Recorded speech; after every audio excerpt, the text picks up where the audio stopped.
ಚಿಕ್ಕ ಹಳ್ಳಿ. ಬೆಳಗಿನ ಜಾವ. ಅಡುಗೆ ಮನೆಯಲ್ಲಿ ಪಾತ್ರೆಗಳ ಶಬ್ದ ಮಾತ್ರ. ಕಣ್ಣಿನ ಮೂಲೆಯಲ್ಲಿ ಕೋಪ, ಬಾಯಲ್ಲಿ ಮೌನ. ಹೊಸ ಮದುವೆ, ಮನಸ್ಸಿನಲ್ಲಿ ಭಯ, ಕೈಯಲ್ಲಿ ಕೆಲಸ.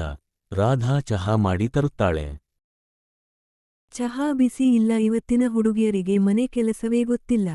ರಾಧಾ ಮೌನವಾಗಿಯೇ ನಿಂತುಕೊಳ್ಳುತ್ತಾಳೆ. ಮನಸ್ಸಿನಲ್ಲಿ ನೋವು. ದಿನಗಳು ಕಳೆಯುತ್ತವೆ. ಎಲ್ಲ ಕೆಲಸ ರಾಧಾನೇ. ಆದರೂ ಅತ್ತೆಯ ಮಾತುಗಳು ನಿಲ್ಲಲ್ಲ.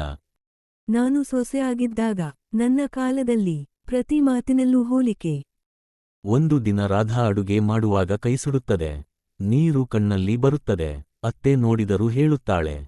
ಅಳುವುದರಿಂದ ಕೆಲಸ ಆಗುತ್ತಾ? ರಾಧಾ ಒಳಗೆ ಹೋಗಿ ಮೌನವಾಗಿ ಅಳುತ್ತಾಳೆ.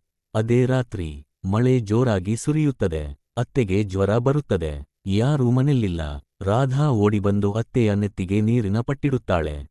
ಔಷಧ ತಂದುಕೊಡುತ್ತಾಳೆ. ಪೂರಾ ರಾತ್ರಿ ಎಚ್ಚರಾಗಿ ಕುಳಿತಿರುತ್ತಾಳೆ. ಅತ್ತೆ ಅರೆನಿದ್ರೆಯಲ್ಲಿ ಕೇಳುತ್ತಾಳೆ. ನೀನು ಏಕೆ ಇಷ್ಟೆಲ್ಲ ಮಾಡ್ತೀಯ? ನೀವು ಕೋಪ ಮಾಡಿದ್ರು ನನಗೆ ನೀವು ಅಮ್ಮನೇ. ಅತ್ತೆಯ ಕಣ್ಣಲ್ಲಿ ನೀರು. ಮೌನವಾಗಿ ಕೈ ಹಿಡಿಯುತ್ತಾಳೆ. ಬೆಳಿಗ್ಗೆ. ರಾಧಾ, ನಾನೇ ನಿನಗೆ ನೋವು ಕೊಟ್ಟೆ. ನನ್ನ ನೋವು ನಿನ್ನ ಮೇಲೆ ಸುರಿಸಿದೆ. ರಾಧಾ ನಗುತ್ತಾಳೆ. ಮೊದಲ ಬಾರಿಗೆ. ಆ ದಿನದಿಂದ ಮನೆ ಬದಲಾಗುತ್ತದೆ. ಮಾತು ಮೃದು, ಮನಸ್ಸು ಹಗುರ. ಅತ್ತೆ ಸೊಸೆ ಸಂಬಂಧ ಗೆಲ್ಲೋದು ಮಾತಿನಿಂದಲ್ಲ, ಮೌನದಲ್ಲಿನ ಕಾಳಜಿಯಿಂದ.